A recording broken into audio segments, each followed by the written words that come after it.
Halo guys, ketemu lagi dengan aku Meta. Jadi kali ini kita akan bahas tentang deposito. Nah, deposito ini adalah salah satu investasi di mana ada jangka waktu tertentu kalian akan mendapatkan bunga. Nah, bunganya ini tergantung dari perbankan yang kalian pilih. Nah, terus kemudian kan ada uang pokok nih ketika kalian depositokan. Nah, uang pokok ini akan diterima kembali ketika pada saat pencairan.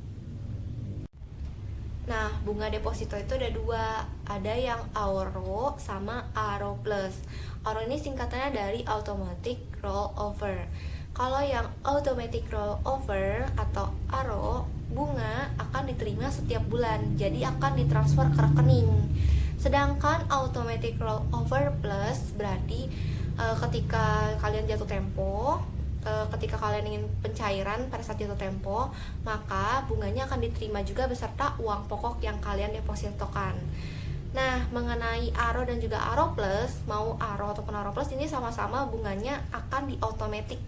Jadi dalam artian akan diperpanjang otomatis deposito kalian dan juga bunganya akan mengikuti gitu perpanjangan juga. Jadi misalnya nih kalian menentukan jangka waktunya adalah 1 bulan.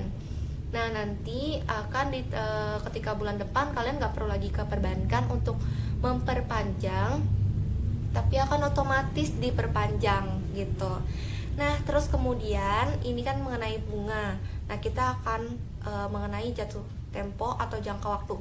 Nah, jatuh tempo atau jangka waktu ini ada yang sebulan, 3 bulan, 6 bulan, atau ada yang perbankan itu 1 bulan, 2 bulan, 3 bulan, sampai 12 bulan pun ada. Jadi tergantung dari penawaran perbankannya. Kalian bisa pilih sih mau yang jangka waktunya berapa lama. Nah, hal ini tergantung dari diri kalian sendiri juga, berdasarkan kebutuhan. Nah, sekarang kita akan bahas tentang cair sebelum jatuh tempo. Terkadang kan mungkin kita ada kebutuhan mendesak yang membuat kita harus cair sebelum jatuh tempo. Nah, ini tergantung juga dari perbankannya. Jadi ada perbankan yang ketika sebelum jatuh tempo kalian bisa cair, tapi bunga berjalannya nggak dibayarkan dan nggak ada penalti. Ada juga perbankan yang bisa nih sebelum jatuh tempo tapi kalian dikenakan penalti. Nah, kalau ditanyakan kita depositonya kemana nih yang aman? Nah, deposito yang aman itu kalian harus cek dulu perbankannya, apakah dijamin oleh LPS atau lembaga penjamin simpanan. Nah, kalau misalnya sudah dijaminkan oleh LPS, ketika bank tersebut akan lapse atau bangkrut, dana kalian akan dijaminkan oleh pemerintah untuk dikembalikan. Nah, kalian juga harus cek juga perbankan tersebut apakah ada OJK-nya atau orientasi jasa keuangannya. Jadi seluruh transaksinya itu dana kalian juga diawasi oleh OJK nih yang dikelola oleh perbankan ini. Oke, next selanjutnya aku akan bahas tentang keuntungan deposito. Jadi keuntungannya apa aja? Yang pertama, pasti bunganya juga lebih besar daripada tabungan. Nah, yang kedua ini untuk keamanannya pun juga terjamin karena kalau misalnya kalian taruh di tabungan itu bisa ditarik dong sama orang pihak-pihak yang tidak bertanggung jawab kalau misalnya keamanan kalian kurang. Jadi bisa diambil dananya oleh kriminalitas. Kalau misalnya deposito tentunya lebih aman sih gitu. Nah, kemudian untuk resiko investasinya tidak ada karena di sini nggak ada kalau misalnya kalian dana tuh kayak saham gitu, misalnya turun ya kalian ikut turun gitu. Jadi untuk kerugiannya sih nggak akan mengurangi dana pokok yang kalian depositokan. Nah, terus kemudian ini juga cocok untuk modal investasi. Kenapa? Karena kalian bisa ambil sewaktu-waktu ketika kalian membutuhkan. Dan untuk pencairannya ya kalian dapat terima pokoknya seutuhnya. Nah, terus kemudian di sini juga akses bunga ada 2 ya. Yang tadi kan ada bunga ARO dan juga ARO Plus. Jadi untuk akses bunganya lebih mudah. Kalian bisa mendapatkan bunga ketika pencairan ataupun ketika tiap bulannya transfer ke rekening. Nah, terus kemudian di sini juga ada yang jaminannya itu dari LPS. Jadi LPS akan menjaminkan dana kalian yang tadi aku ceritakan. Jadi kalau misalnya perbankan tersebut lapse, dana kalian tetap aman karena dijamin oleh LPS.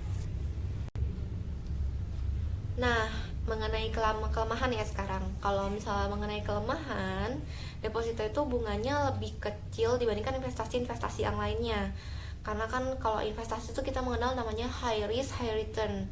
Semakin tinggi resikonya maka semakin tinggi juga returnnya. Tapi kalau deposito ini karena lebih aman, jadi bunga yang diterima pun juga lebih kecil daripada investasi lainnya. Contohnya nih, kalian deposito sebesar 100 juta. Nah, terus kemudian bunganya anggaplah yang paling tinggi adalah 5% gitu yang diterima. Nah, bunga 5% yang perhitungannya nanti aku tulis ya di bawah gimana cara perhitungannya di bawah ini.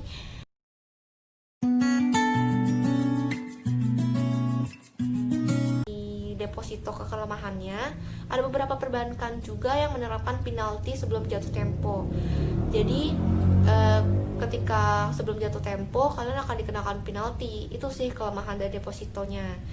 Nah, kalau misalnya kalian deposito, kira-kira dapatnya apa aja sih yang menunjukkan kalian punya investasi itu?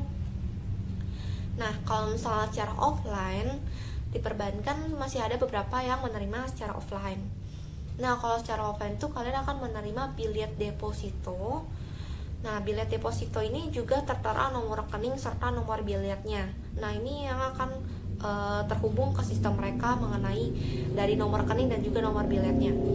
Nah, terus kemudian kalau misalnya secara online, sekarang kan teknologi udah canggih ya. Kalian bisa apply deposito secara online. Nah, kalau secara online ini kalian cuma dapat nomor rekening aja sih, tapi nggak ada fisiknya.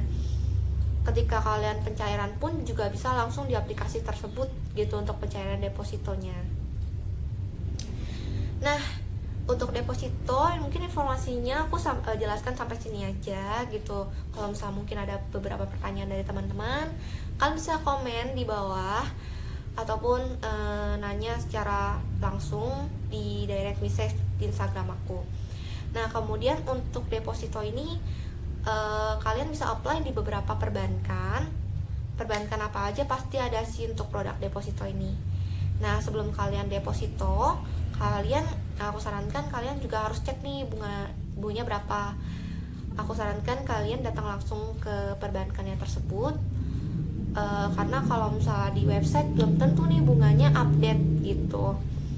Dan kalau misalnya sebulan, 3 bulan, 6 bulan itu bunganya bisa aja berubah-ubah karena mengikuti jangka waktu. Misalnya kalian sebulan nih, ketika kalian mau perpanjang bulan depan itu beda lagi bunganya. Tapi kalau misalnya per 3 bulan, nah nanti 3 bulan itu mengikuti bunga yang kalian tanda tangani. Misalnya sekarang bunganya adalah 5%. Nah, selama 3 bulan itu kalian mendapatkan bunga 5%. Tapi kalau misalnya 3 bulan ke depan itu mengikuti bunga yang berjalan lagi. Makanya kenapa aku sarankan kalau misalnya kalian pengen jangka waktu yang panjang, alangkah baiknya yang bunganya digulung aja, karena bunganya akan terus bertambah dari deposito yang berbunga tersebut. Jadi bunga berbunga. Terus kemudian untuk jangka waktunya kita kan nggak tahu ya bunganya itu akan naik atau turun. Kalau misalnya mau amannya kalian kunci aja bunganya. Jadi kalian ambilnya yang jangka waktunya ya mungkin 6 bulan atau 12 bulan. Kalau misalnya kalian merasa 12 bulan atau 6 bulan kelamaan, ya 3 bulan gitu. Oke, sekian tips dari aku, semoga bermanfaat mengenai tentang deposito ini. See you for the next video ya, bye bye.